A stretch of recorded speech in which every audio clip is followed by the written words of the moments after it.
board meeting for December 11th, 2018 to order at 5:38. Any agenda amendments? Alright, we'll move on to comments and correspondence. Brian, how are you? Good. I think this is a text. So you went to the select board meeting. But Yes. the amounts don't match up with. How much of a savings would that have been for us Is that the one? Where had been? New York. to have the sewer? No, that's NCGS. That's where I went. I'm not sure about a savings, so I asked them how they're coming to the cost that they're charging us and what their plans are for the future. So they reported that they're doing a water district or water study, Yeah. basically, to determine a rate for the sewer, so that it's metered. But that I think they're doing a reevaluation of the whole, like, water program, I guess, to evaluate the rates for both water and sewer. So that's ongoing, and they are hoping to have that next year.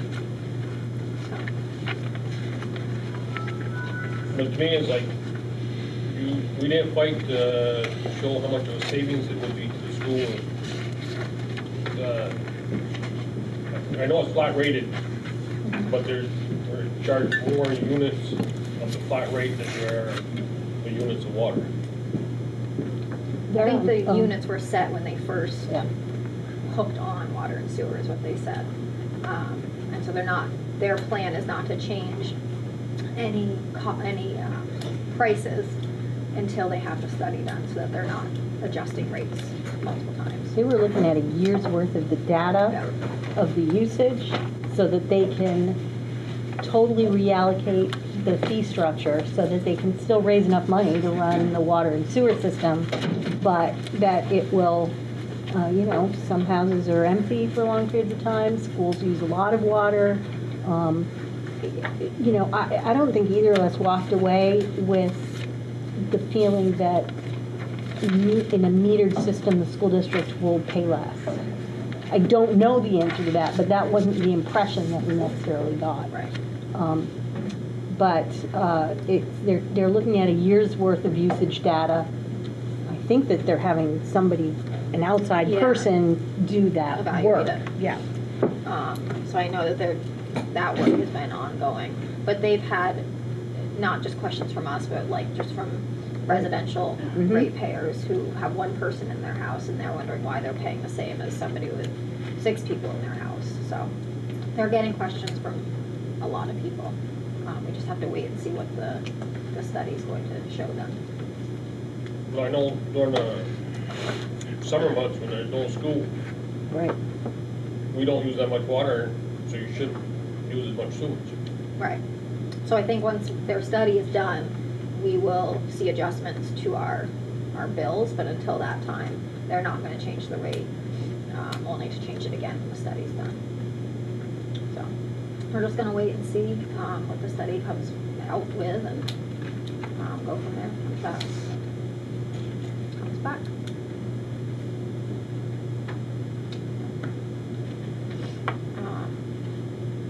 So that was one part of why we went, and I guess we'll wait till Act 46 updates to talk about the rest, and the bond as well. We had lots of conversations. But is there anything else? I'll wait till the bond comes. Okay. So we have approval for our minutes for November 13th, 14th, and the 28th.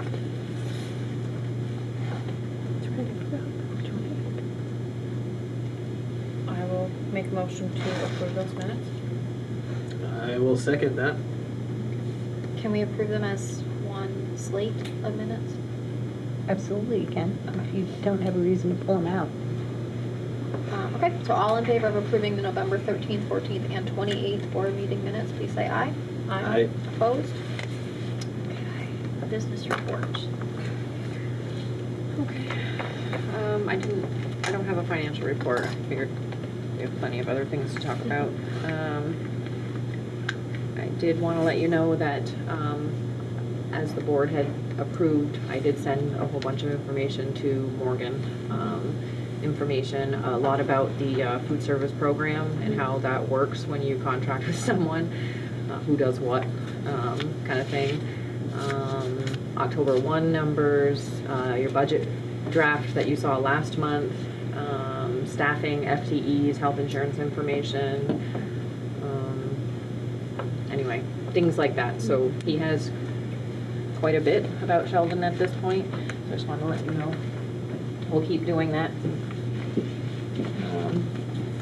Here is another draft of your budget, as it is right now. This is a little different approach. That maybe Julie wants to speak to this, but given the state's decision in regards to Sheldon, I thought it would be more appropriate to show you your true expenditures. I'm going to be actually doing that with all the school districts, but you always look at your local expenditures, but then when we talk assessments, we always net out revenues, and then there's different assessment rubrics that we use to assess those out in all three assessments, ECP, central office, and special ed. We all work on a different rubric. They're all assessed differently. We talked a lot about this at central office, and I think it's a better baseline or starting point for schools, whether you're going to another school district or we're merging ours, to really look at our expenses.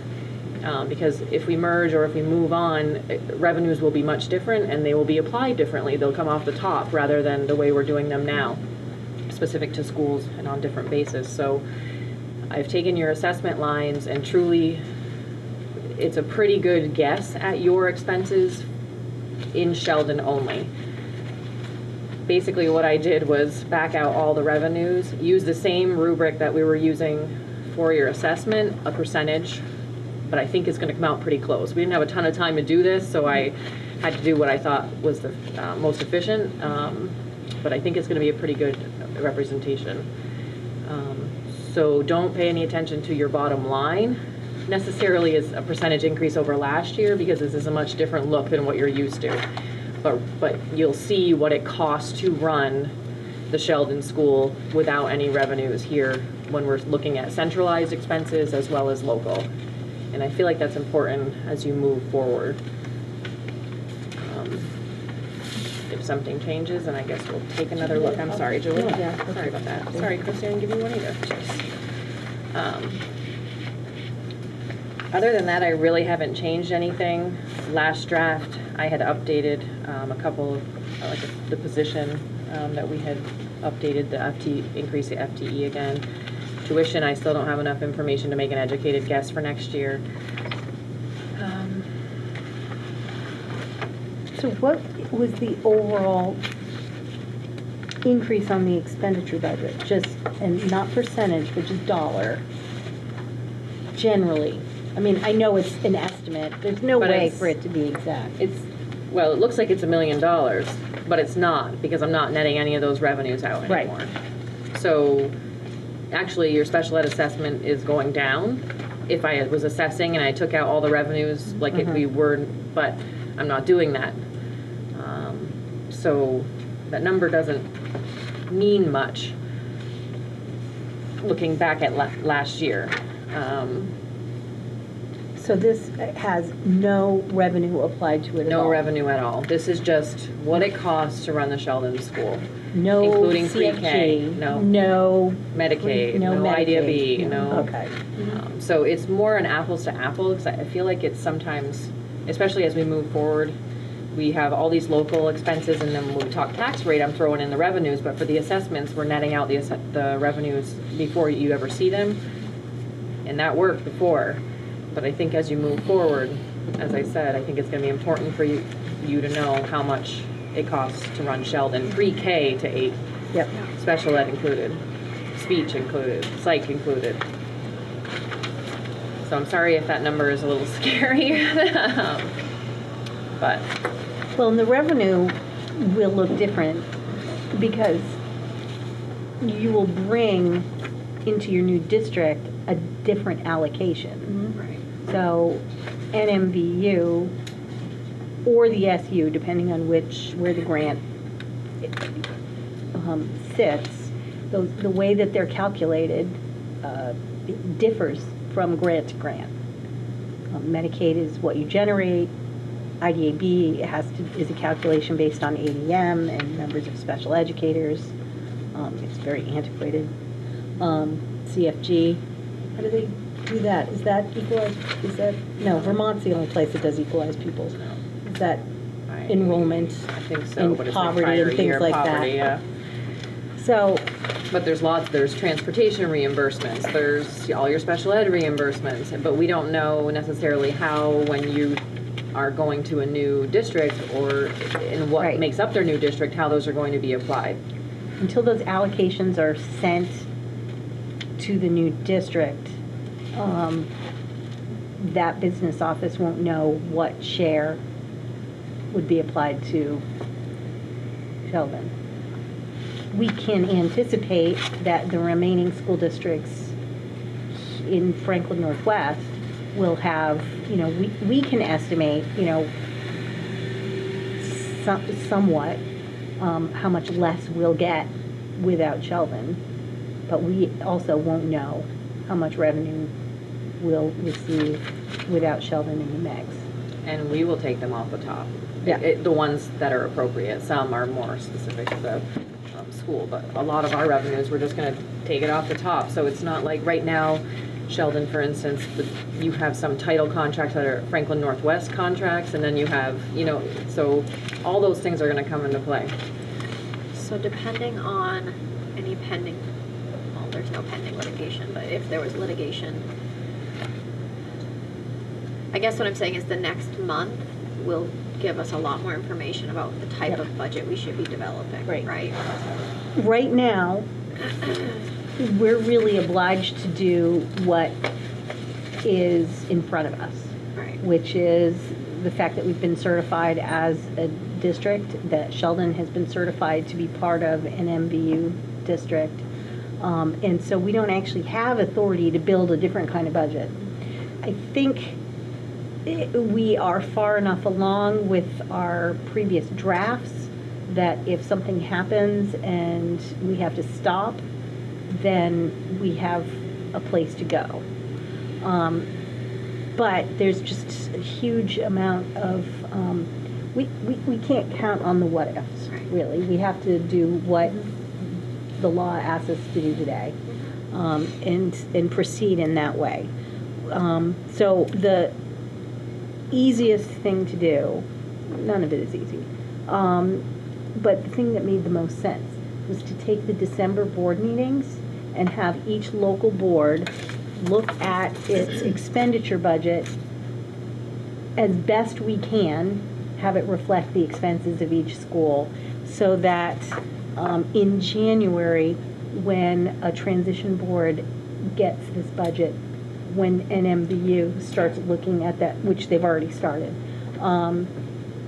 then those decisions would then be, these local boards would have a really good opportunity to say, is this the appropriate budget for our school? Is this the staff we need? Are these the materials? So that it's really informing the merged districts. And I would think that by the time we're having our board meetings in January, we would have a better idea of whether there will be a halt or not. If that makes sense. But honestly, we can't act any other way right now.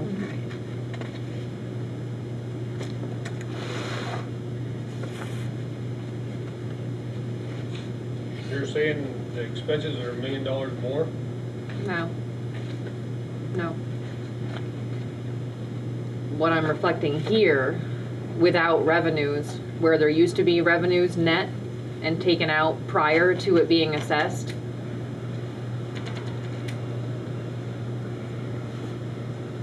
I think,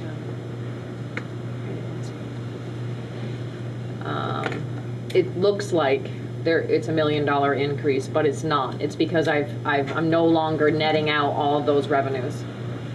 I'm showing what all the expenses are without taking any revenues into No grants. consideration. I'm not Yeah. subtracting any grants, any local funds, any state, federal money, anything.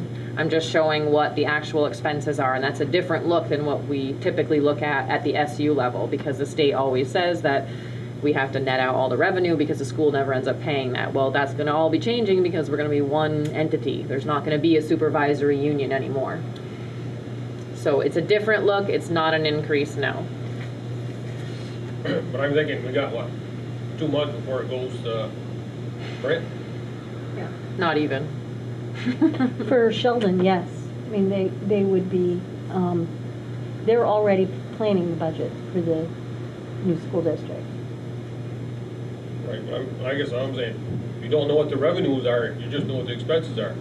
So when it comes to vote, it's like, this is what we're gonna spend, we don't know what we're gonna get paid. So what Laura's doing is giving us, this is what it costs to run the school, so that if we move along with a merger with the other schools from Franklin Northeast, we can go to them and say, this is what it costs to run our school currently.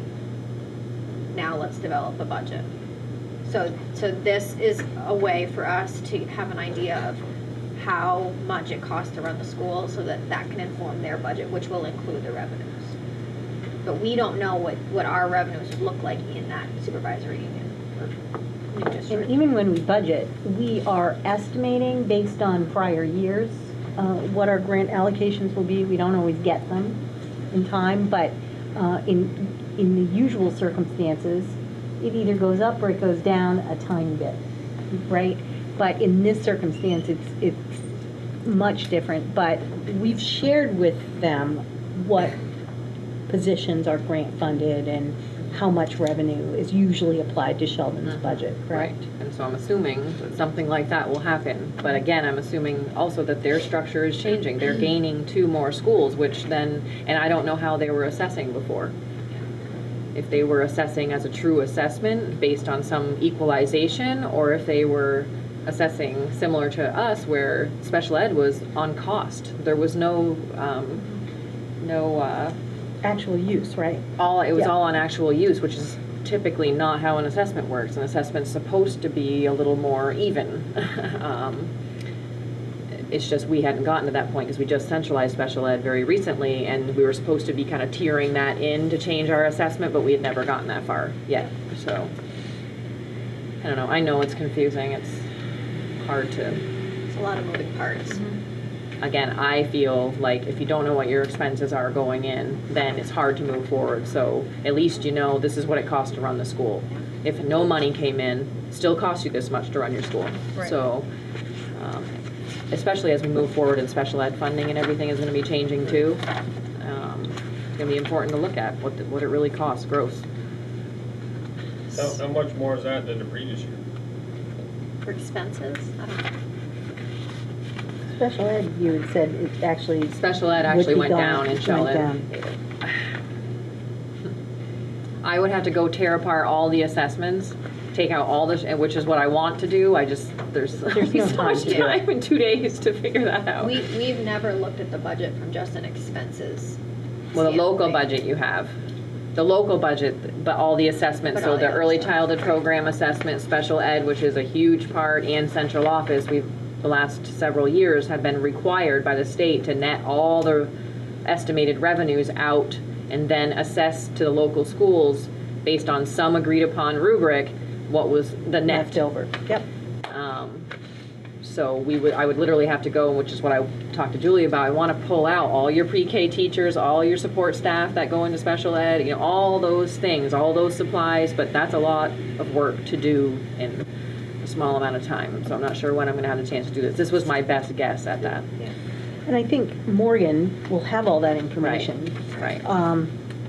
This is really an opportunity for you to see, you've done a lot of cutting recently. So it's important for you to look holistically at the programming and what the actual costs are of the programming, and give that and make a statement to the new district about what you think is important. So in that vein, we've been doing a ton, like as all of us have been doing a lot of work, and so I think one of the things that maybe we have we haven't talked about is the co-curricular, because I remember we had talked about increasing that budget, but with everything going on, we just haven't talked about it, and I want to make sure that it's just not something I want to make sure that we make a conscious decision about it, rather than just something we forgot. So Chrissy, I know you just walked back in, I'm sorry, but It's okay. did you have a chance ever to sit down to look at co-curriculars with our athletic director? It was a while ago, so. Yeah. No, not really. But I can do that between now and the whenever you need me to. Just because if we are Yeah. looking at what is the true cost to run the school, and that was a prior, or Yep. was something we had talked about, Mhm. we should definitely make sure we have that in here. Mm-hmm. But like I said, we've been a little busy, so. Right. No, that definitely did not stay on my. Here it is. So you'll just Right email here. me what you're thinking, and I Yeah. can add it in the next. Yep. Mhm.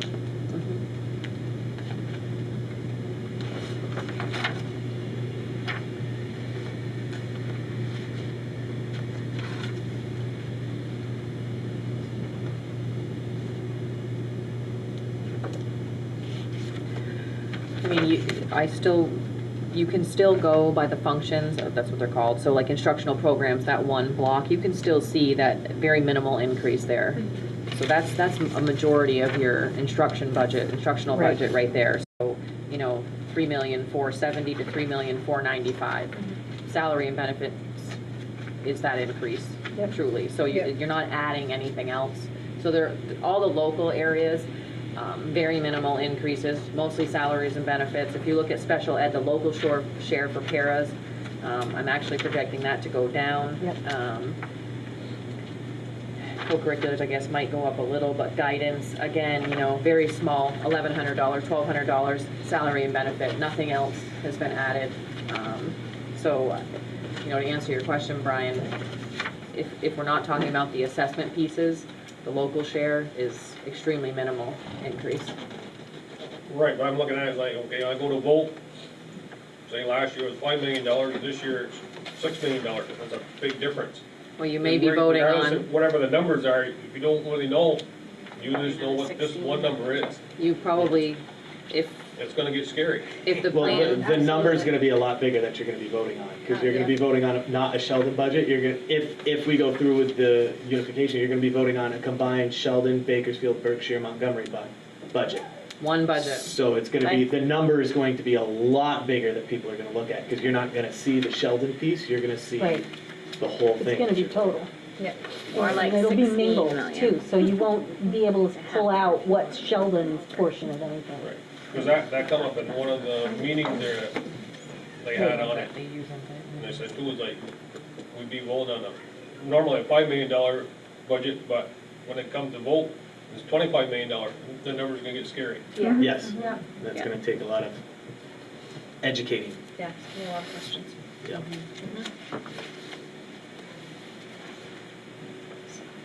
So at least this kind of gives you a baseline of what the Sheldon share is and what we were saying, like Julie said, what it costs to run the school.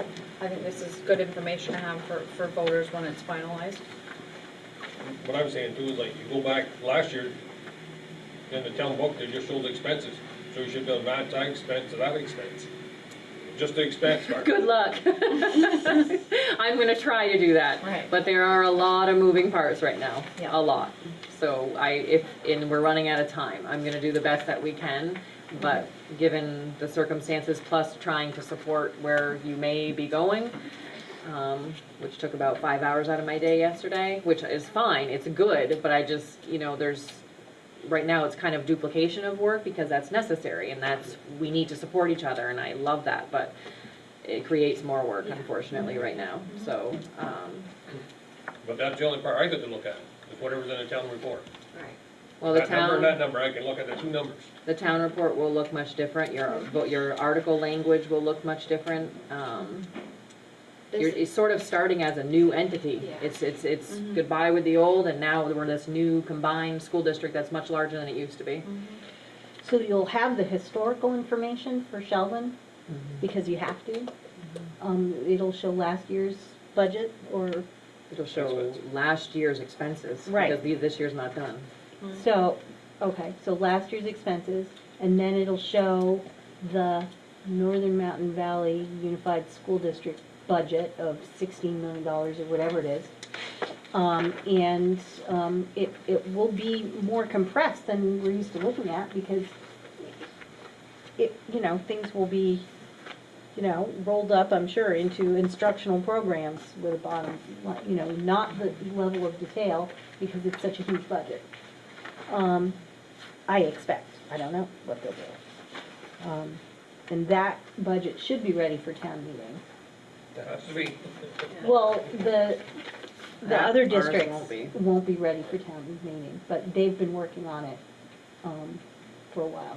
Which is why I thought prioritize getting Morgan what he Sheldon, needs yeah. Yeah, over. yeah, I appreciate that. Mhm. Okay. Thank you. So we will review bills at the end, but you'll need the approval for the warrants, right? Yes, That's this number? yes. All right, make a motion to approve the warrants for, what am I thinking of? This November. November. Yes. Yep, okay. November, $988,649.94. I'll second that. All those in favor of approving the warrants for November, please say aye. Aye. Opposed? Just a note too, if, when you sign that, there's no payroll deduction, it just is the timing of, we actually didn't pay any in that month, if you can imagine that, so it must have happened late and then, or early and then late. Okay. So we'll move on to old business, an Act 46 update. So I always have a hard time remembering what we did last time. The state board has come out with their plan. It does mean moving Sheldon to Northern Mountain Valley. We are still signed on for the lawsuit, which it is expected to be filed shortly. The select board has identified myself and Sean as the temporary members to the NMB board. However, neither one of us were able to attend last night. So, what else? After the state board made its decision, was it last week? Really, Was it Uh, 2 weeks 2 weeks ago So- now, not last week, the week the before. week before, it's just all blurring. Yes. It was on that Monday, December 3rd, yes, so it was, that we received the certification from the state board, the Secretary of Ed, and it's been certified and filed at the Secretary of State's office, and copies sent to town clerks always. So usually, they have up to 45 days for those things to happen, but it happened right away. So as soon as those things are filed and certified, then the districts exist. And so, currently, those districts do exist. I mean, the Northern Mountain already did, but Sheldon and Montgomery, being a part of it, have been certified and filed with the Secretary of State. So that's really quite official. It's about as official as it gets. So it's really is either the legislature or an injunction in a court, a judge making a change are the only things that can stop at this point. Which is why we have to move forward until those things happen. So I think it was good that we timed the going to the select board when you did, so that you are already official board members there. Were they gonna try and swear you in? Was that what you were saying to me last night? I think that was the plan. Yeah. So we'll have to have a January meeting, I would suspect. Do that, I don't I think you can go and get sworn in anytime, but I would call, to find out what they recommend. One of the things that I know that some boards were being told by the Act 46 folks, I think we talked about this a little bit, and I did check with our attorney on that advice about, what if you just don't go and get sworn in? Because the districts exist and they have so many board seats, if board members choose not to go, it's resigning, and they would just fill the positions, they'd appoint, the hundreds of people that are lining up to be on the school board, where they would just appoint people to those vacancies from Sheldon. So, doesn't really help Sheldon, Right. especially since the informed part of what you bring to that board, even temporarily, makes a big difference for Sheldon's voice, which I know is important to you both, so. Yeah, so we can coordinate that with their clerk. Was there any updates from the SU meeting last night on Act 46? I know the discussion was probably heavy in the new NDU district. Yes, but- I did bring up Sheldon at least twice. Yes, yes. As I'd look at Sean and say, and in Sheldon's case, Sheldon, yeah. it definitely was, the majority of the meeting was going over the default articles of agreement for the Franklin Northwest Board, that they're gonna have to change the name for that thing. But, yes, there was certainly a lot of discussion about the legal advice coming from the lawsuit and its impact on what boards should be doing, which is a little bit tricky because we really need to do what the agency tells us to do. If they say this is your process, then that's the process we have to follow. And I think that the attorneys, if they believe differently, then those are all fodder for the lawsuit, right? Well, you can't really transfer property that way. You should have done these other things. Your process was flawed. Those would be cases, I would think, that they would make. So that, I think, was a big part of the discussion. The majority of it, I would say. I didn't ask last night because obviously they were talking more about the new Franklin board. Because the NMV board already exists, Yeah. the January timeline, does any of that stuff apply? No. Because they're already running, so they That's don't have why to do all those updates. You don't Right. have to do Right. any of those things. Yeah. They already have their own articles of agreement. Yeah. There's none of that process about, because they went to voters Yeah. and they were approved. They didn't go to Sheldon voters. That's what I thought. I just wanted to double check. So we're just, March is when we're looking at. Yes, you should be able to, and the plan, and that's why I think getting the information to their SU business manager is very important because the timeline is shorter. Because you are going to a March vote no matter what happens.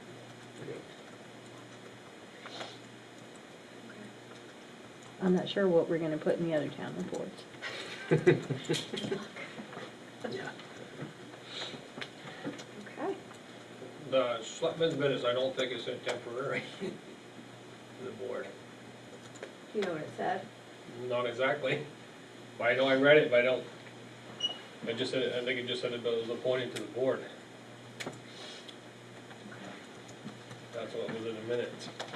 Well, the statute takes care of that anyway, because the new board members would have to be elected on town meeting day.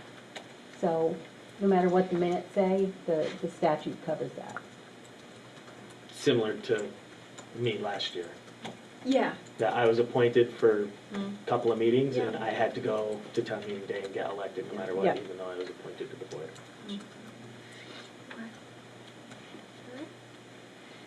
Anything else on Act 46? We'll move on to the bond discussion and updates. So Cross was here today for the meeting in regards to our priorities. With Pearson. Yep. And then I they also- apologize that I couldn't make that. A lot of people. A lot of people. Well, there was three people. So, I only have one Understood. copy of this. We can all huddle around, but, and I don't know if maybe we need another bond meeting is appropriate, or if we just do this now. But basically, they went through the projects that they had recommended. And we sort of took out what had already been done, like gutters, replacing the damaged fence, things that were not within our purview. And then identified priorities. So we had identified 3 priorities, which was upgrade the fire alarm panel and horn systems, the siding, soffits, doors and windows, and then the gym floor and the lobby floor. And those were like the must-dos. A lot of it, they identified a lot of things that were small items, but just that they hadn't been done and were certainly necessary, but that was different than like other bonds where it's bigger projects. So one of the things that did come up was they need a new SE rated electrical transfer switch. So the switch for the generator to come on. Right now it's a manual, like Hazen goes out and I imagine him switching plugs to get the generator on. And so you could continue to do a manual one, but you'd have to update it, or you could do an automatic switch. But one of the questions that came up was, is the generators ours, or is the town on the generator? And the purpose of the generator is because we're at the identified disaster shelter. It's a similar situation in most of our schools, but Yeah. it depends on who owns. It's not the same everywhere. So, I don't know.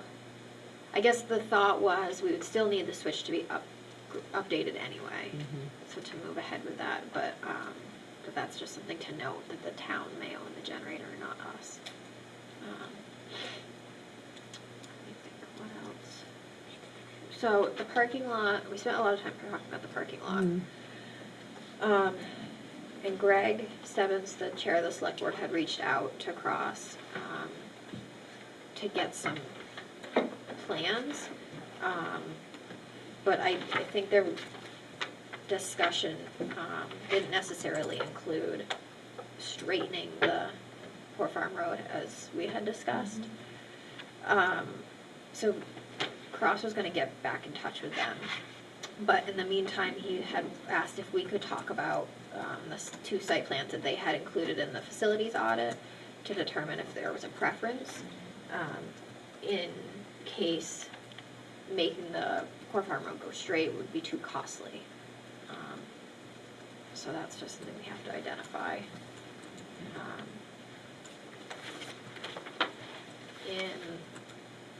There's not a ton of difference. I mean, the road stays the same, obviously. But the preferred one that we had talked about was site plan A, because it has this barrier, so that the buses would have their own lane, rather than this one that doesn't have a barrier, and you'd still sort of run into the same issues of kids crossing and not necessarily being safe. So we'll want to identify which one of these. My preference, of course, is still for Poor Farm Road to go straight, just because it would put all of the parking on one side of the road, so people aren't having to cross. But of course, that's up to the select board to decide, based on what information they can get from Cross. That'll be a much more costly alternative. Yeah. And so what he said was he's just not sure if the town was interested in that level of cost. Right. So that was a discussion he was going to have. Yeah. So, Is that the same plan that was submitted 5 years ago, 10 years ago, whatever that was? for the road, Correct. I don't know. This is not the same plan, no. But the select board did bring that up at their meeting, that they this had been a discussion for the select board of making Poor Farm Road go straighter. But I'm not sure they were gonna try and dig up plans if they could find them, but they weren't sure they could locate them. Because from what I recall, they wanted the Poor Farm to go straighter, right, the parking lot be like that. But from the entrance to the school to the parking lot, just a big long grade, it's not flat. Yeah. Was that a problem? Is that why they didn't do that? Well, put it this way, you're walking from the bottom one, that's just gonna be an uphill grade right to the entrance. That's not flat, it's all on an angle. Right. Now, to say you're gonna park on it, that would be questionable, Park on what? the grade. Like the whole parking lot would be at an angle, a slight angle. I've seen other There's no schools, flat, other there's schools no do flat it. spot to it. Right. I guess- Unless you excavated extensively to build into the side of the hill. Right, because presumably you get from the entrance to the bottom of the parking lot, that's all one long flat grade. Right. Well, and I think if they decided to make Poor Farm Road straight, these plans wouldn't Right. apply. We would have to do new plans. So in addition to the bus lane, are they identifying an area where parents are dropping kids off? Not in these plans. Because I feel like that's a huge part of the problem, is parents have, nowhere to go. Right now, you're pulling in, parents are dropping kids off here, and they're still going, kids are all over here, or the parents are cutting up here and turning this way. It still doesn't eliminate, I feel like, one of the major issues. Everywhere. Yeah. So, the only thing I was thinking is that you could have parents, and this probably depends on the age of the student, right? Because you could have parents drop off at the, if you look on that, at the road that goes by the playground, that goes out back. Yep. Because in that plan, it extends the sidewalk all the way down there. Right now, the sidewalk starts at the mailbox. Yep. Right, but there is a whole section doesn't have a sidewalk, Right. and it's kind of precarious, because it's, Yeah. It's a ditch right now. yeah, there's a ditch, and, Yeah. so that plan has the sidewalk. So if, right, because you're not dropping them right off at the door. Right. They have to walk up that sidewalk. Yep. You're probably not doing that with your kindergartner. Well, right. But you're probably not dropping your kindergartner off and not walking in with them anyway. Well, right. Yeah. So certainly, The that's sidewalk's a that's a huge help. Yeah. possibility. Mhm. And you would avoid going up into the bus lane. Right. You're still gonna have the problem with people who drop off there wanting to Yeah. turn around right there. But it's a possibility. Yep. Do we have a lot of parents picking up at the end of the day? Yes, but we dismiss kind of in a wave, and so that helps some of that. So we load buses first, and then once they leave, then walkers and riders get to leave. So that's how it's supposed to go. And then we have parents who just, drive right up in the bus lane, basically, and pick up their kids, because our buses have already left. Yeah. We do have a number of parents who park and come in, and then they're crossing in front of the buses, but they're doing it with their kids, not just kids, so Right. it's somewhat safer. Yeah. But it's every day is It's hectic. a little bit of, But I think those types of things are logistical things we can fit, that we can work on after we choose what plan. Right. Like, because when you're looking at this, you can decide to come up and say, okay, so, okay, maybe this is gonna be one way. I know they have arrows going that way, but once we have the parking lot set up, then we can come up with what plan we want for the parking lot to route the traffic through. And you can set up cones or signs or whatever we Yep. want to with that. It's just depending on, I think, what setup we might want. Where did you leave it today around even tackling the parking lot? Did you leave it as we definitely want to continue to explore it? Because obviously the select board's interested in Yeah. doing the road work, so, or did you determine that it's too big of an expense and maybe you're not, I mean, what were your thoughts? So he's gonna go through, based on what we identified today, and price out, so that we can prioritize. And so what he was asking was that we pick A or B, as a backup if the select board finds that that it's not something they wanna do to make Poor Farm Road go straight. If that's what the select board, I think, if that's what the select board would want to do, that would be a whole nother project. Yeah. And so I think in the interest of time and resources, he was looking for us to identify at least one of these that we might be interested So in. these are not contingent on road work. Right. It's just fixing the parking lot area and the entrance and the sidewalk extensions and things like that. That's my understanding, although he has rerouted road here. Saw it. Yeah, Don't it's a think it is. little bit of a different route on that one, Yeah. but not really.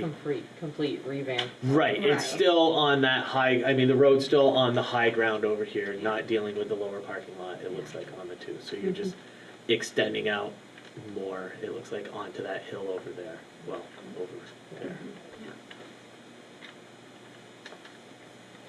Where does it come out 105 in the same spot? Same spot, it's just, it's making the parking lot in front of here a little bit wider in front of the school, so the road's just gonna bow out a little bit more, but it's not going down the hill or anything like that.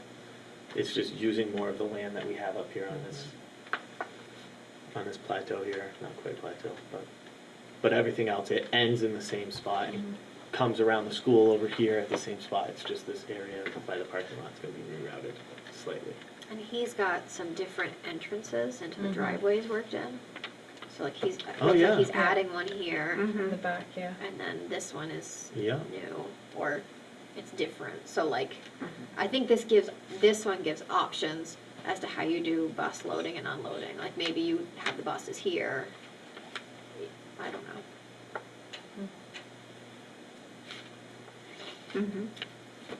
Did you have a preference between the two? So you Um, need to pick one, right? Yeah, well, my preference was A, because there's a dedicated bus lane, there was an island, and it gives more parking than the other one. More than you have now, also. Yeah, more up there. So it's still not going, it would not be enough for the whole staff to park up. But, So you still need the lower lot, but Yeah. but you're not losing any parking. no, we're gaining. So I guess A would be my preference between the two of these, but I would still like to see, The cost, I'm curious what the. yeah. And again, a lot of this, well, this project depends on what the select board is going to do. Right. And on your other list, Julia, did he identify, I know ADA compliance came up and asbestos abatement, those are still being Yeah, yep, prioritized. the only three things that we took off were gutters at classroom exterior doors, that's been done, replace damaged fence because it was done and but re-damaged, but it's not even something we own. Okay. And then provide ceiling electrical receptacles for the projectors, but that's been done. So, you can pass that around. And so then they did a walkthrough of everything. I didn't go with them on that part. But Did he have a number for that? he didn't have numbers yet. The Pearson who was here, they had some general, like, they couldn't give numbers for specific projects, but they did have like, well, you know, if you did this many new lights in the parking lot, they're about $3,000 each. So they were able to give us some like general guidelines, but he won't have he didn't have numbers for us for this. That'll be our next step, is to prioritize based on the numbers that he comes back with. When will he be coming back? I'm just thinking of your timeline. So he said that had to be done by January. Because Partly for- to go in the town report. Yeah, so for that piece, and then also he's going away, so that. Couple months. For a couple months. It's going away for a couple months? Yeah. These people with these lives where they get to go away for a couple of months. So envious. All right, so warning. My phone is on its last leg. I'm trying to take a picture of the sheet, but there we go. So we Took a tried fall. to sort of ask for the most broad Right. information we could get and the most information we could get. So anytime there was a question of this or that, we just said both, because that way we would have Right. choices. Right. Which he seems supportive of, you know. Yeah. Well, your next board meeting is January 8th. You know, it'd be really great to get information, you know, to be able to have a warning prepared for that meeting. I mean, I don't think it's gonna be, it sounded like, didn't it sound to you like it was gonna be later in the month? I would suspect, just based on, Well, his contract has a deadline. Because Yeah. he said something about 6 weeks, didn't he? well, we can't put anything on the town meeting agenda after January 28th, in that range. and I think it would be done by then, I'm just not sure Yeah. how Right. close So we'll to just that have a deadline. special meeting Yeah. where we just, End of the January warning. is what is in the contract, and I think that goes with my warning information, so Yep. we can do our, for the bond timeline. And he talked about, like, in the final amount, they would build contingency in. what percent do you think? He didn't give a percent. I It like was a the- very brief conversation. 20%, 15% 15 is on a conservative, project like I this. like Yeah. 20. I was gonna say, it sounded a little like 20, because because the other gentleman talked about something, and he built in. Yeah. He said, I think it would be around this, but I would build in this, because, You never know what's He going had, yeah, one of the estimates that he had, maybe it was the fire alarm, right? And so he had a number in mind, but he had built in a very small contingency, but he expected that in the overall, there would be a solid contingency built in. And typically, you take your prioritized list, and if there's money left over, you work towards some of those other goals that are, Right. you know, you just keep going down the list if you can. Yeah, so he had the list that you had sent him, Mhm. which was very helpful, so I think he seemed very understanding that it sort of just depended on what numbers came in at and where they wanted to go, so. Did you guys have the Visbit safety audit recently too? Did the liability company come? Because I do have the report today from Highgate, which I think will be helpful. If I can get that, I'll share that with Cross as well, because it's just another set of eyes looking at safety concerns. So I will, Highgate's was passed along today to the other engineering firm, but I think, I would assume Sheldon would be coming soon too. There was some helpful information in it, actually.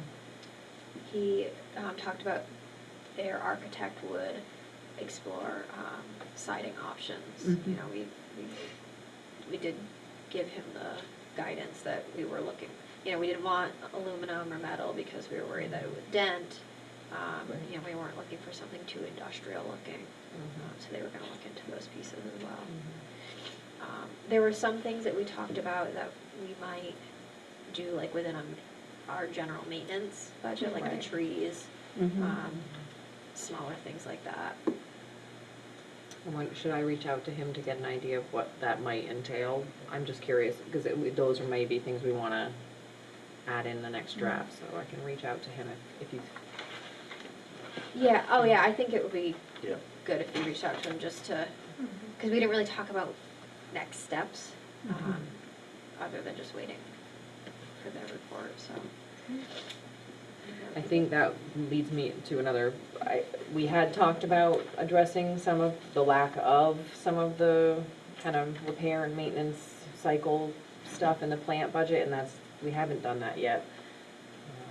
So I can reach out to him, but were there other areas that Hazen had suggested at all, or that you guys have talked about, like furniture replacement or carpet replacement? We didn't talk about No? any of Okay. that. We didn't talk about, I mean, the furniture in here is, that's a good one. That is There's a only- solid, there's it's a solid check start. every There are Yeah. 6 of those. There's only $5,000, that doesn't get you too much in the Yeah. replacement. Yeah, we didn't, this carpet is in need of replacing. So no, none of that. We didn't talk about any of that.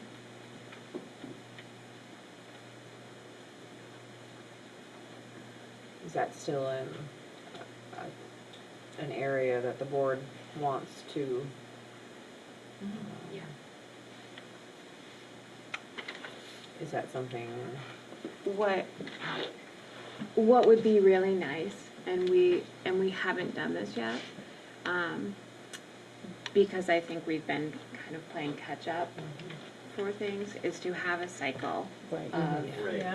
you know, like, we're gonna replace the furniture in 1 room a year, or 2 rooms a year, and then, you know, just cycle through.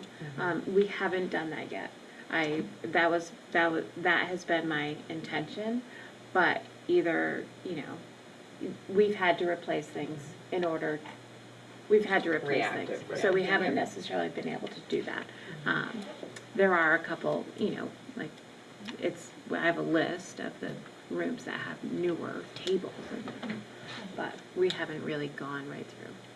Is that something you think Hazen could work on, or is it something you need support to do? I think he probably needs a little bit of support to do that, but I think that, you know, I don't think it would be hard to say, you know, the difference between an elementary, you know, this wing, what the setup of those rooms look like versus the setup over here, because it's a little bit different, right? The kinds of tables that you order, the chairs.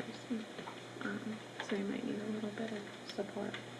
And then, you know, then there's, you know, this room. Yeah, I think it would be a good idea to try to start putting in some type of plan, so then we're not waiting until things are at the point of Yeah. absolute, almost emergency, have to go Right. Yeah. fix, Yeah. you know. Well, and then you have to find the money, because there's really Right. Right. none built in, and so you're hoping for Every- the best. I know. Deciding to fix everything every 15 to 20 years isn't the best plan. Right. So- Swanton has, the last couple of years, they have a very successful replacement cycle, redesigned classroom replacement cycle, like pulling out sinks, countertops, cabinet, like, and it's working quite well, so that could be Yeah. a resource. That would be They really have it sort of down to a science, geez. That would be great. Mhm. That Right, might because be- we haven't done any of that, Mhm. right? I mean, we're literally just buying tables and chairs. Mhm.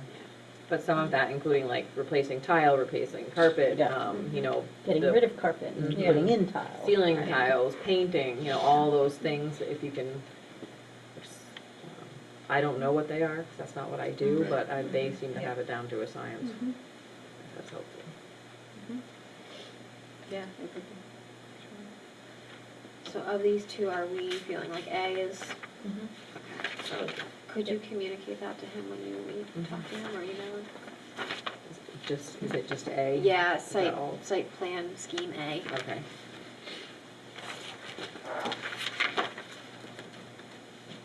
And A really was kind of his recommendation too. Yeah, yeah.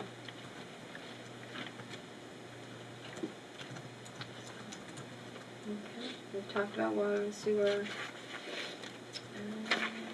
We're on to new business. So negotiations, approval, ratification of memo of understanding.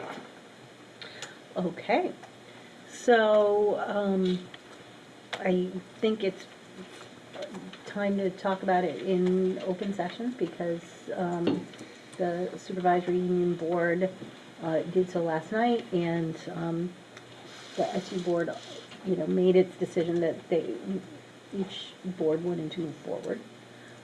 So the association came to us to request, given the fact that Act 46 is happening and there's a lot of uncertainty around Sheldon in particular, but the districts as a whole, and then Act 11, where the state of Vermont is going to be negotiating healthcare share and probably what kind of reimbursement plans or that we have at the state level, and none of our contracts can be for more than a year at this point.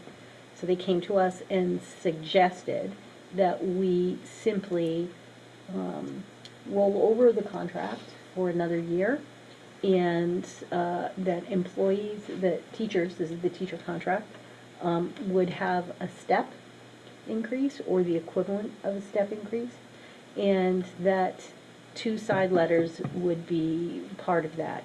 One was a side letter that really just was addressing something that was left out of the previous agreement around teacher prep, and then the side letter that had our health reimbursement plan have the employee share paid last rather than first. And that side letter would apply to both support staff and the professional staff because it would be very difficult to administer 2 plans, frankly. So both sides discussed that option. The negotiating committee unanimously determined that that was a very good deal, both for the communities and for the teachers. I think the average increase with that just a step across the SU was a 2.6% new money increase, which is significantly lower than what bargaining agreements are looking like across the region. So it was good for the teachers, and it was certainly good for us, or that was the thought of both the SU board and the negotiating committee, particularly since so much work has been done to bring the agreements together and to have people on a single salary schedule. And it would keep that in place. So at this point, what we have, and you should have a copy of it, Suzanne Dermeyer from the Vermont NEA and I both collaborated on writing the little memo of understanding. It would just be stapled to the existing contract. Obviously, each board will approve and the association will ratify. And it should be, pending that, it should be all done by the end of the month.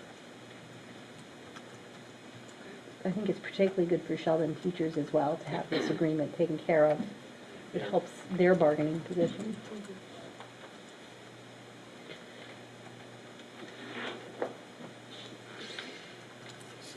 Any discussion on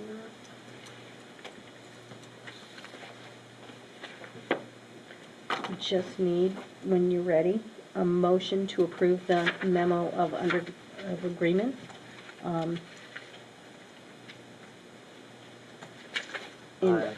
authorize you to sign it. I'd like to make a motion to approve the memo of agreement or understanding and have Julia sign it. I'll second it. Okay. All those in favor of authorizing the board chair to sign the memorandum of agreement, please say aye. Aye. Aye. Opposed? Okay. And this is it's the easiest negotiations I've had to do. As Chris Shepard got elected as the chair of the negotiations Yes. committee, Oh. he was very pleased to just have one meeting. Let's knock on wood until they're all signed. Yeah, right.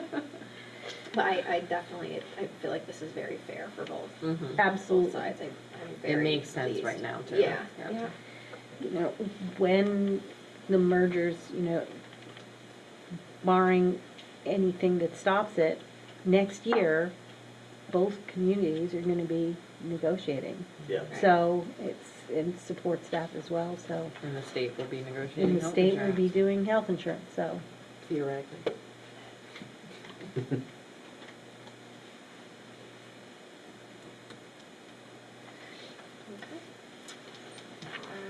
Principals report?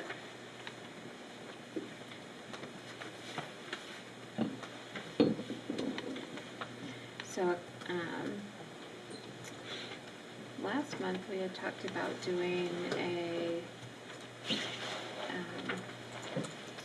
SBAC report, but we've been putting it off because of the merger and such, so I added it to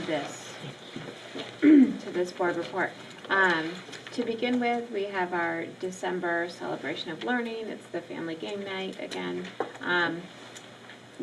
So we'll have our holiday dinner, our concert, and parents will visit classrooms. They'll see some game demonstrations, mostly math games. They'll get a book to take home and a game. It's pretty well-attended event. It is our Title I event, so there will be some parent, kind of education pieces.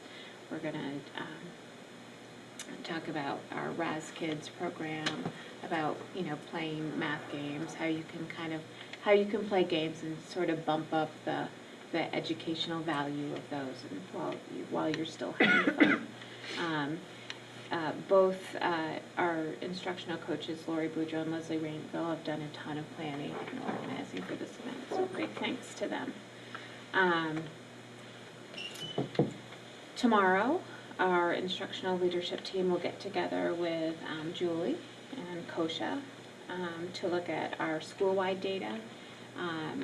We do that at least twice a year, see what's going on in Sheldon, and use that information and the questions that we come up with when we're looking at that data to really inform our continuous improvement and action planning.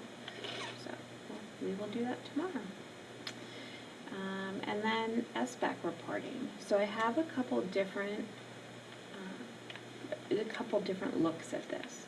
So the first is just percent proficiency in ELA and math. And this is over time, with the last two columns probably being the ones that maybe are the most, of most value to you. So Sheldon 2017-18. So those are percent proficient in ELA at each grade level. And then the percent increase in proficiency from 2016 to 2017. And so we went up in every grade level except grade 6. So grade 5 and 6 is really where we see that those the test changes in terms of really what it's asking you to do. You no longer are showing, for instance, you no longer are showing in ELA that you can decode a passage. You're really showing your understanding of that passage and what you can do with it. And that shift happens in 5th and 6th grade, right? And so it's it becomes increasingly more challenging, and it just, what they have to do changes a little bit. So we always kind of see that little dip in 5th grade and in 6th grade, and that's actually statewide too. So it's really thinking about our curriculum and what we can do to help address that in 4th grade and the beginning of 5th. And then in math, same area, 5th and 6th grade, right? That's where you really, if you don't have a super strong number sense, all of a sudden you're looking at decimals and negative numbers, and you're like, what? I don't understand.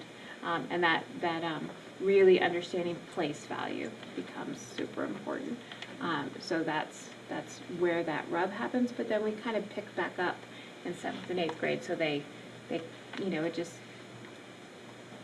maybe takes them a little bit longer to get there, but they do a nice job, picking back up in 7th and 8th grade, with 8th grade being a big improvement last year. and then a couple graphs comparing Sheldon to FNWSU and the state of Vermont. So if you just go right across, we have the Sheldon percent proficient, FNWSU, the state, and then the percent higher than the state, which is kind of, it has been, at least since I've been here, a goal, right? We want to be at least at state. So the places where we aren't, you know, sixth grade, we're still a place where we're struggling, but even in ELA, fifth grade is close. Those numbers are fairly close. And then in math,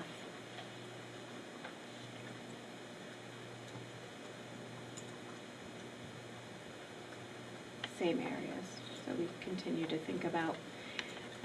The other thing we're asking at fifth and sixth grade is, are we structured the right way here? Would it make, what kind of difference might it make if we had one person teaching all of math, let's say, instead of, so right now we have fifth and sixth grade teachers and they teach everything. But if we had someone who taught math specifically, or who taught language arts, or a couple people teaching language arts specifically, would that change? Would they be able to become, you know, even stronger content specialists if they did that? I don't know the answer to that, but it's just a question that we continue to ask. You know, are we structuring the right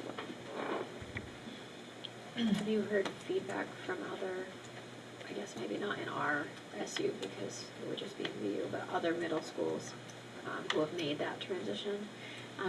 So most middle schools, right, most 7th and 8th grade, many 7th and 8th grade, I don't want to say even most, but many 7th and 8th grade are more, the majority are content specialists, so they teach a particular content. Yeah.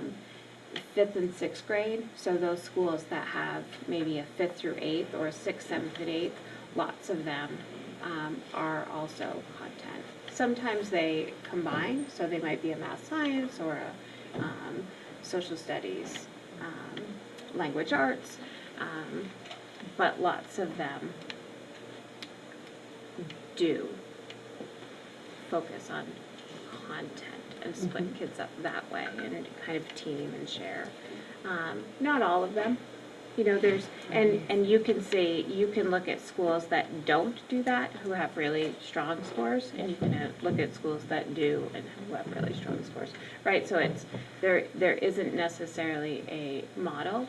I think what teachers find at 5th and 6th grade is that the depth of knowledge that you need in any content just continues to get bigger, right? So to be a really strong math teacher and understand, you know, K, you know, 2, 5, 6, right? It just continues to get, right? Or then 7, 8, just be able to be able to, you know, make adjustments, to be able to look at a student's work and really kind of realize, oh, this is about their misunderstanding of place value, right? Which might look different.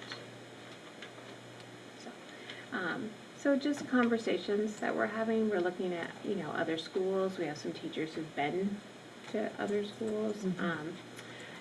2 of our 5th, 6th grade teachers just took a math menu class, and part of their class they had to go observe. And they went to Browns River Middle School, and that teacher, you know, that they went to observe only teaches math. So they talked about what her day looked like, what her schedule looked like. So, Do you have many of your teachers who've been through VMI?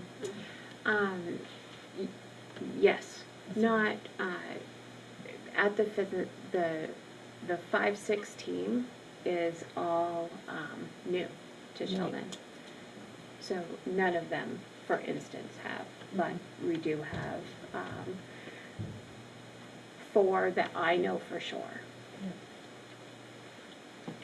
I think another thing, which is partially out of our control to look at, I know we were talking about at Fairfield, is and a big idea, but to take a look at small schools, and you just mentioned having new team members in there. When comparing at a small school where you have teachers that, because of class sizes and numbers, get bounced. And so you look at larger schools where they get more consistency, you have a teacher that gets to spend 15, 20 years teaching the same grade. Yeah. And so they get to become experts. Yep. In it, like you were talking Absolutely. about, even in the subject area, and looking at that as to, that is a necessary thing that, I mean, that's a challenge we have to deal with, and maybe some strategies in trying to figure that out, because you're gonna have a turnover in staff. Absolutely. And then we're also, because of numbers, we know staff members go, but it's interesting to take a look at that, because those are things that I don't think we always look at. You just think, well, you're a teacher, but going from third to Yeah. fourth grade, that's a whole different, It's a whole different curriculum. like the skills, the curriculum, having to teach that, and then if you're bouncing around, you don't get to become that expert Yep. teaching that content or subject area. And so it's a challenge. I do think that's one of the arguments for content specialization, Right. because you're dipping down or up, but it's within English language arts or mathematics or science. So that there is, that helps somewhat in your specialization, because, you know, we always want to be able to dip down or extend in grade level in looking at those standards. But if you're teaching everything to all the kids, that just is, It's hard. it's And well, not as that's- easy as it used to be. You want to try to build, which I know the vertical alignment in your curriculum. Right. So when you have a content specialist, they have a better scope of that versus someone who has to know all the subjects. So then I can't have the vertical and the horizontal. You know, Yeah, you can only stretch so far in any Right. direction. So Yeah. I was also wondering. I know SBAC is a little bit more difficult. It's not as clear as the kneecaps used to be. How many kids are really close to proficiency? Like, because, and especially, again, at a school with numbers like this, one or two kids really sways Absolutely. our percentages. Yeah. And just looking at that, or even drilling down to what questions. Yeah. But even looking, because they don't report out on how many kids are right there, maybe missed one question, and they would have been proficient. We just look Yeah. at proficient and not, Right. and so. Right. And they don't let you drill down into that information. They do, in the sense that they, but per kid, right, they report out by scale score. So when you report out by scale score, you can see how, so if a 3, right, if the range of 3 is from here to here, right, and your student has a scale score of, here, then you know that they have a 2, right, but you know how close they were to the 3 cutoff.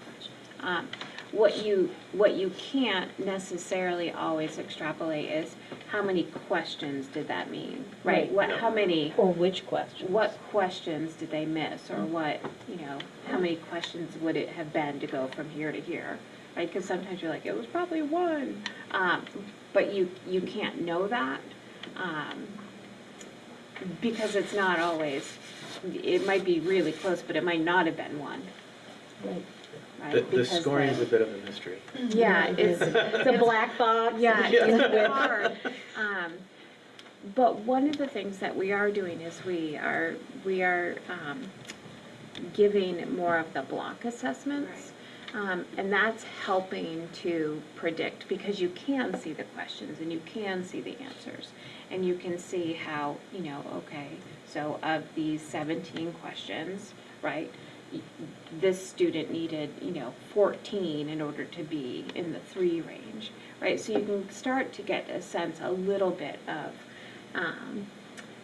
the test doing the block assessments. Although they don't report out, because they're smaller, and so, and they don't want to kind of, my take is, they don't necessarily want to be held accountable for saying, oh yeah, this kid was proficient on all these blocks, and then they took the SBAC and they weren't, right? So they want it, they're careful, and they report out as nearly met or met, right? And so it's not a direct correlation, but what's good about that is that if a kid is getting feedback, I'm nearly there, right? That keeps them in the game, right? In a way, sometimes that, even reporting out a 2 doesn't, right? And Yeah. you're nearly there, which feels like, oh, I'm just on the verge, Right. almost being there. It's a growth mindset kind yeah, of so phrasing, it does- rather than a, So you're a that- 2, Yeah, Right. yeah. you didn't make it. And at least what, some teachers have found is that even just the way the direction was asked, they have found some misunderstanding, some kids who misunderstood something because of how they asked. One of the things we uncovered last year is when kids were asked to pick all of the answers that applied. Right? They're used to one answer. There's this one answer. And so they might have chosen one of the right answers, but there was more than one. And they didn't do that. So that was one of the things that we kind of pulled out and said, look, what is this asking? How is that different from what's this asking? So there were a lot, doing the block assessment has really been helpful. And there are more and more block assessments available, and you can, what I strongly encourage people to do is pick one that you can use, like look at them, pick one you can use as an assessment for the standard you're working on. Don't have it be just something random, right? This is the unit you're on, choose a block that will help you get to that, and that one that you can use as an assessment, and then it's doing double duty. So that's people have been really pleased with that. Actually, just this week we had, or Friday, just this week, a woman named Sarah Burge from the AOE came up and did a training around using block assessments, the information you can get off from the SBAC site, right? It's called Tide. What the resources are on there, and how you can bring those back to your classroom and use, and what some of the other resources are. And there were so many that we didn't know anything about. The instructional coaches were thrilled. I mean, they were so excited. Like, we didn't know all of this existed. So that was really helpful. So they're gonna, continue to share that with teachers, because it's not intuitive. It's not something that if you didn't have that training, you probably wouldn't know about a lot of the resources that they were showing. So I was like, well, I'm glad we did the training. And then the last piece that I did was just tracking a cohort over time. Right. And then just what does the trend line look like? So ELA proficiency, right? These are our current 7th graders, right? And that is, it's not dropping significantly, but it's dropping. It goes like this. Yeah. Which you never want to see that. Our current 8th graders trending up. So the current 9th graders, right, as they went through, they were trending up, and then 10th graders were trending up. And then the same thing in math. Our current 7th graders were trending down. So both in ELA and math. And so that's, when I put this together, right, there's some people, well, that's that cohort. They're not quite as structured. Yeah, but we know it. We know it. So what are we going to do differently in order to, right? Because that's where the strength of especially your intervention system. But that's where the strength of your program comes in, when you can take a cohort that, that has some strugglers, right? And you're able to kind of adjust enough so that, they're doing okay. And then our current 8th graders, a nice trend up, current 9th, and then 10th. kind of flat. It's nice to see the cohort information. Yeah. It's just a different way to look and see Yeah. how they're going through. Yeah, because it is hard to, it's hard to compare fourth grade to fourth grade to fourth grade to fourth grade, right? It's like that's a whole different group of kids. Right. Yep. Right. This, Especially in a small school. yeah, It's, I mean, it measures your instructional program to a degree, to a degree. Yeah. but when you look at the cohorts, are the group of learners improving over time? Yeah, Yes. Yeah. Because, I mean, you see the part where you were saying, over time, when you're looking at the grades, you can see, okay, there's a consistent drop from fourth to fifth grade. That's where you can see, okay, well, that's Right. because the math in fifth grade is Yeah. a completely new concept, and so you can see that, but then how do you get to tell if this group, are they making gains Right. over time? Yeah. Or are they Right. not? We, as teachers, and I'll say that, we always say that, well, it's this group, but now you've got some right, statistical evidence to prove, okay, yeah. it might be, it might not, but then we can see, are they making gains or not? Yep. So, yeah, it's nice to look And I at. was, when I was looking at this with the instructional coaches, I was reminding them that, we love to see the trend lines going up, right? Yay. But if you have a flat trend line, it means that that group is just continuing to make a year's worth of progress. Right?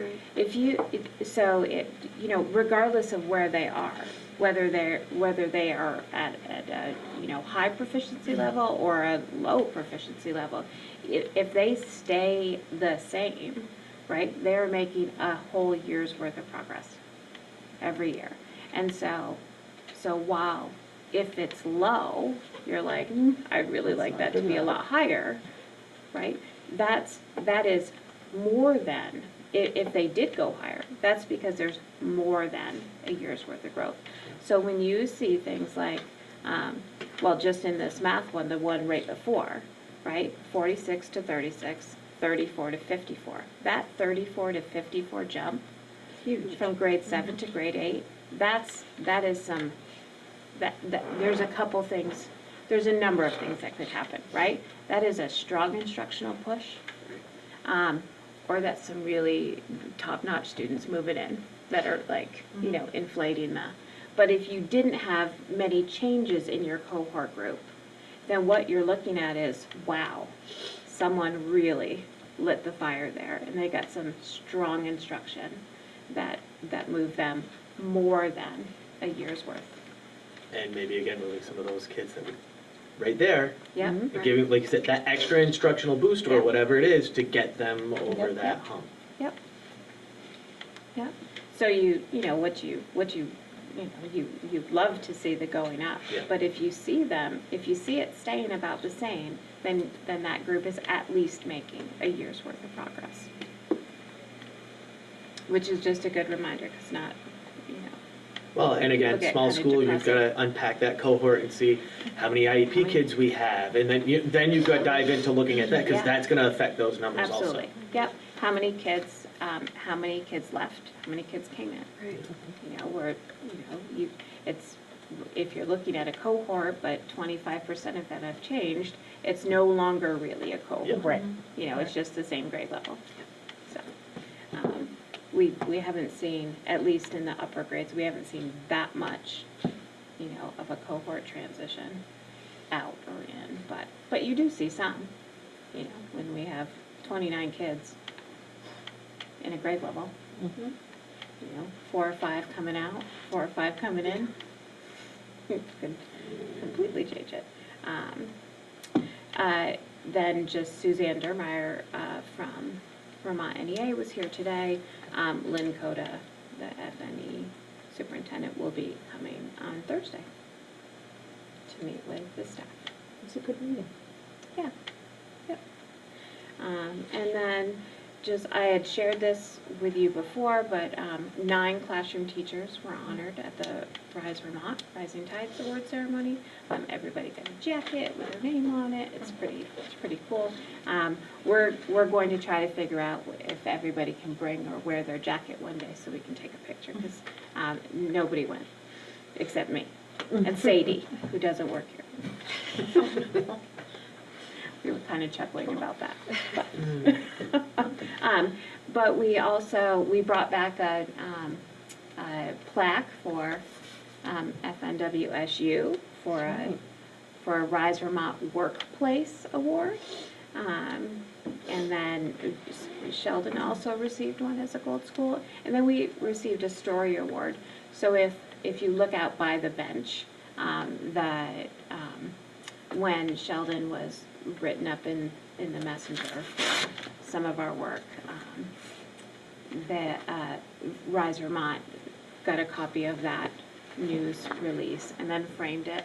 It's in color and they framed it, so it's out by the bench if you want to take a look at it on your way out. It was pretty cool looking. So they gave those out. I got on stage like 5 times. We had a lot of stuff to carry out. And so December 12th, so tomorrow night is our PTO family pizza and movie night at 5:30. I think that they were voting on what movie. I think it's trending toward Elf Oh, really? or Home Alone. Yeah, I thought it was going Home Alone. I Yeah, could be wrong. it's one or the other. Good choice. So pizza and a movie tomorrow. It's kind of, it's really sweet because people bring, like those camping chairs that they can lay down in, or sleeping bags, and they just hang out. They have a great time. Our middle school holiday concert is on the 19th at 6:30 p.m. Then December 20th is our big event here at school, and then holiday break. So, holding on through December. Almost there. Yeah. Okay, thank you. So, I spoke a bit last night about snow and the fact that it came really early this year. It was 80, and then it rained, and then it snowed. Kind of how it feels. Maybe it's just me because my head is down in Act 46, and then all of a sudden it snowed. But I did want to, particularly since we had that weird, it was one thing to have the snow day that we were prepared for and knew it was happening, and I shared that I get alerts, whether I want them or not, from the National Weather System, and anytime there's a warning or, you can track it, and it's down to every hour how much snowfall or ice is expected. So all of that really helps when you know something is coming. And then there are things like the other week when we had 2 days where we were supposed to get maybe a dusting. It was supposed to go around us. And the bus companies in the morning were like, yeah, no, it's all good. We're driving around and everything's fine. And then kids were on the bus to go to school and they couldn't get up hills and plows hadn't been out, and it was just very messy. But it was too late to do anything about it because the kids were in school or on their way. And so that, I was really pleased at how well everybody rallied around and talking with bus companies and deciding whether we were going to cancel afternoon activities or not. You guys were calling to see if the town could replow roads. It was just because the towns weren't planning for it either. It was a big surprise. So when I had one parent call me, I know there was Facebook stuff, but there always is. But I had one parent call me, and it was I could very honestly say, I know, I'm upset too. I completely agree with you. This is ridiculous. Where did this come from? We had no idea. By the end of the conversation, she said, oh, so you didn't know it was going to snow? No, I didn't know it was going to snow. And I have to cancel school at 5:30 in the morning. And when it's 8, it's kind of too late to do anything. By all means, go get your kids if you feel that you should do that now. But my philosophy is always to keep kids in school. If we can keep kids in school, kids are fed here, they're safe here, parents are planning on it, what it's like as a parent when all of a sudden there's a snow day and you've got to figure out what you're doing with your kids that day. So all of that does make it safer for kids to be at school, as a rule. But when it's dangerous on the roads, we have to make sure that school's canceled. That's, what we have to do. I do spend a lot of time in consultation with bus companies and so forth and other superintendents to make sure that we're making as good a decision as we can, because sometimes a curveball happens. I know a lot of times teachers and principals sometimes will say, can you just call school the night before, because it's a lot easier, you don't have to worry about it. I've been burned too many times by that, because things change and all of a sudden the sun is out and Right. kids are home, and people are upset about that. So I do have a pretty stringent process that we go to make that. And it's one of those things where somebody is always unhappy, because it impacts everybody, it really does. So I just wanted to assure boards that I know some superintendents close all the time, and some say, we're never going to close. In my day, we walked uphill in the snow both ways, I'm a little sort of moderate, right?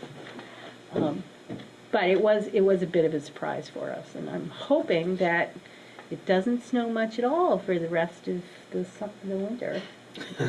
Yeah. Yeah, I'm doubting that's going to happen. Just as Christy was sharing, holiday time, there are lots of wonderful concerts and events going on. I'm hoping that I can do the 20th during the day, right? Yeah, so at this point, because we have so many board meetings, whenever there's a holiday concert, there's usually a board meeting that I'm at. So, and I love concerts. So, but it is a nice opportunity to see just very visibly how strongly school communities support our kids, because I'm just thinking of Franklin. There are more people in that parking lot than there are houses in the town. I mean, it just was full of family and extended family that all come out to support the kids, and it's the same in all of our schools. And it's just a nice way of seeing how the community support our children. I wanted to speak a little bit about personalized learning plans, and how pleased I was that Sheldon was able to participate with us in that. The law changed 5 years ago around making sure that we would have personalized learning plans in grades 7 through 12, and they did sort of a rollout of when the plans had to be implemented. And at the same time, of course, they had all kinds of other things that we had to be implementing. So it was very interesting.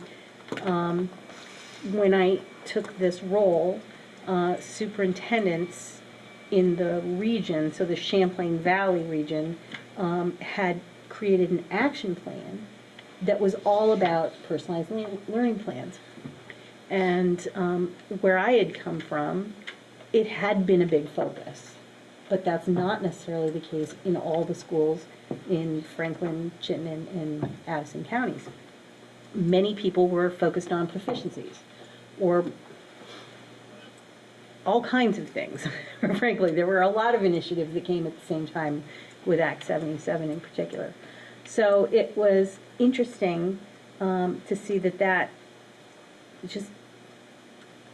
the agenda of the 4 counties, because Grand Isle is a piece of it, wanted to focus on that, and they wanted to do that work with curriculum directors and special ed directors.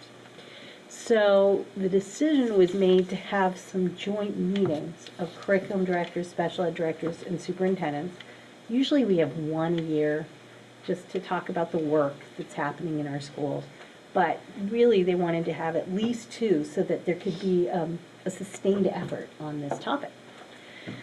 So we had the opportunity, and of course it was supposed to be on the day that was the snow day. So they just rescheduled it for last week. And for me, I'm thinking, I know absolutely nothing about the PLPs in these schools and what the work is. I know that Jen DeSorger had told me a little bit. Kosha had told me a little bit about what had happened here in Sheldon, but it had not been the focus. The focus had really been on the curriculum and instructional methods and on moving toward proficiency-based grading and instructional practices. So yes, our schools were compliant with the act and had something in place, but it wasn't the main focus. So we had a day, and Leslie Rainville, the literacy coach, was able to come, and Kosha was there, Tanny Hayes from Special Ed was there, Lindsay, my apologies, Linda Rouse Turner, who's the Assistant Special Ed Administrator at MBU, and Jen DeSoldier. And we had sort of a carousel kind of gallery walk where each school district or supervisory union had brought folks with them and shared what they were doing and their philosophy and their approach, and yes, what platform they used. Were they using Google? Were they doing something else? How it was tied to instruction, or is it something that just a guidance counselor does with kids, or teaching advisory period? So it was really interesting to see there was sort of a split between schools who had focused on PLPs right from the get-go and those that really focused on proficiency more. We felt really good about the place we were in because we feel as if both Sheldon and MVU did so much of the groundwork that will then make PLPs stronger and more living documents. Was the focus of the conversation was, what do we want them to be for our students? We know that we don't want it just to be a box we check, that, yep, we've got them, they're on a file somewhere in case anybody looks for them. We want them to be meaningful for our students so they understand themselves as a learner, that they set goals for themselves, that they can document different ways that they're meeting proficiency. Frankly, living in rural Franklin County, most of our young adults have no idea about what their goals for after high school should be. It doesn't matter what background you come from. Most people have no idea. They're not going to be a doctor or a lawyer or work at, Precision Instruments. They have no idea of all the opportunities that are out there. So being able to have PLPs that really help drive kids' experiences and let them see what opportunities are out there, make the learning purposeful, see how what they're doing in 7th grade math is actually applicable to something they want to do with their lives. That, I think, makes them powerful. So we have no idea how we're going to get there from where we are right now, except I think we have a wonderful team that's doing the work. I was so impressed with how well our folks articulated the work happening in our schools. Leslie did a great job. It was just very impressive. And we learned a lot from other schools too. And I think we're going to have some teaming between education, teacher leaders and administration, and really think about what we want it to be, have a vision for them, I think. So Coach is going to be taking the lead on some of that work. And, I think that's pretty much all that I have. Thank you. So we have our future board meetings. Our next Sheldon School Board meeting is January 8th at 5:30. The next Franklin Northwest Board meeting is January 2nd, 6:30 at MVU. I'm not sure, Christy, did you write down the date of the NMB? January 14th, I believe. Okay, I didn't look through this. So, January 14th at 7.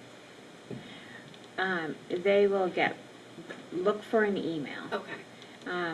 So there's just a little the next board meeting was supposed to be at Bakersfield, but then Lynn redid the schedule so that it would be, so it would go through all 4 schools, so there would be one here, right? And so so she had the next one in Montgomery. And when it's a Montgomery meeting, it's a 7 o'clock meeting, because they have their board meeting before. But because we didn't have a quorum last night, they couldn't take action on that, so they'll get back to us. I'm wondering. But it's the 14th, it's just whether it's at 5:30 in Bakersfield or 7 o'clock in Montgomery. That's the. Yeah. Are they, now that Sheldon is officially part of this new transition district, are they warning any of these meetings here in Sheldon? Question I would ask. Yeah. I mean, my guess would be they would warn the NMV ones, and we would still warn them through Franklin Northwest, because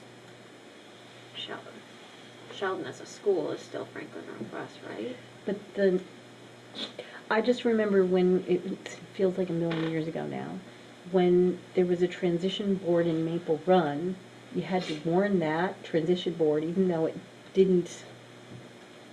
had limited scope and authority, but it was still a board that represented St. Albans City, Town, and Fairfield. I see what you're saying. So now that it's official, that board represents Sheldon as well. So I'm wondering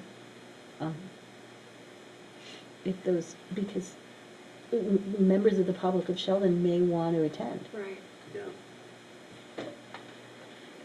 So that would The be. vast lines of people who come to our Yes. meetings, beating down the door, but, I don't know, it'd be a question to ask. That is a good question. There was a Sheldon constituent there, but he went to the last meeting too, so I don't know if he just Right. happened to know when it was, because he was at the last meeting. I'll send a little email to Lynn.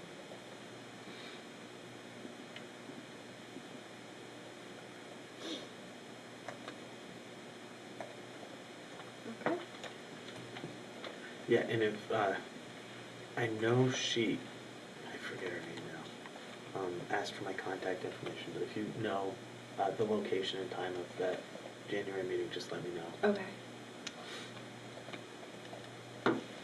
Haven't gotten anything officially from them yet? I haven't gotten anything since the meeting last night. Okay. I didn't get anything. I got some previous to that, but nothing since. Okay. Yeah.